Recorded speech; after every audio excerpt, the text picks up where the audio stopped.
Saudi अरब में गिरफ्तार बेगुनाह खानदान के 5 अफराद को रिहाई मिल गई। ANF टीम की काविशों से खानदान के 5 अफराद वापस वतन आ गए। मोहसिन नकवी की मंशियात केस से रिहाई पाने वाले बेगुनाह खानदान की रिहाइश का आमद।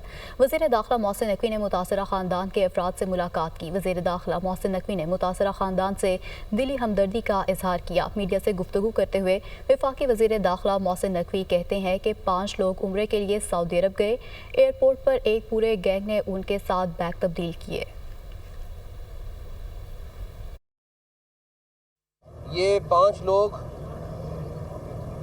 उम्रे के लिए सऊदी अरेबिया गए और उस दौरान एयरपोर्ट के ऊपर एक पूरा गैंग था जिसने इनका बैग का टैग चेंज कर लिया और जो ड्रग्स से भरा हुआ बैग था वो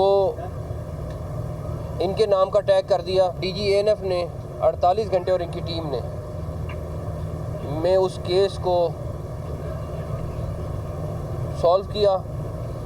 उसके बाद सऊदी अथॉरिटीज़ के साथ उन्होंने रब्ता किया। सबसे ज़्यादा जो ANF का रोल है, उसके बाद ASF है, इंटीरियर मिनिस्ट्री है, लेकिन मैं सऊदी हुकूमत का बहुत शुक्रगुज़ार हूँ बिकॉज़ उनके ताउन के बगैर ये मुमकिन नहीं था और उन्होंने ANF के साथ पूरा ताउन किया और पूरी एविडेंस जो इनकी ये शेयर कर रहे थे उसके ऊपर उन्होंने एक्शन लिया। ऑल्दो ये बड़ा मुश्किल काम था। दूसरी तरफ अब ANF जो है इंशाल्लाह ताला आपको अगले आने वाले दिनों में ड्रग्स के खिलाफ जो उन्होंने क्रैकडाउन शुरू किया है उसका आपको बहुत मैसिव किस्म का जो क्रैकडाउन है उसके रिज़ल्ट आपको जल्द नज़र आएंगे। DG साहब खुद उसको पर्सनली मॉनिटर कर रहे हैं। एक इसी तरह अब गैंग बन गए हैं जो लोगों को उम्रे का, ये मैं प्लीज़ लोगों को कह रहा हूँ कि जो मुफ्त में उम्रा कराते हैं या आपको मुफ्त में ट्रिप पे भेजते हैं, खुदारा वो देख के